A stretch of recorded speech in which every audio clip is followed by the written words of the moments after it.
Thinking about this anime as a whole, I liked the slow pace that it had, which was coupled with instances of just actual in real life references, most notably the foot fungus discussion, where I loved the shenanigans of that part, especially the radical suggestion of chopping their feet off and have the church grow new ones for them.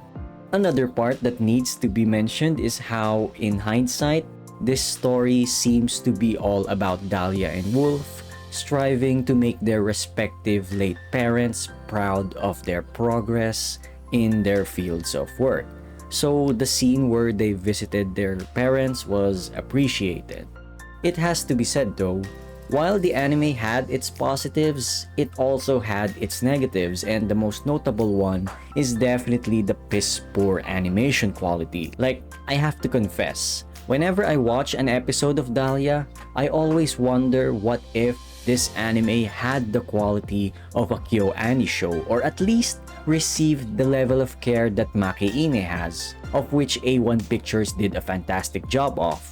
We just know to ourselves, sure, better animation quality wouldn't change the simpleness of the story, but it would at least enhance every mundane moment that it had by a significant amount. There are also these decisions where the studio had to reuse certain shots just to pad up screen time, like this particular window shot, which pretty much became a meme within the viewer base of the show because despite the passage of time, it somehow managed to stay the way that it is.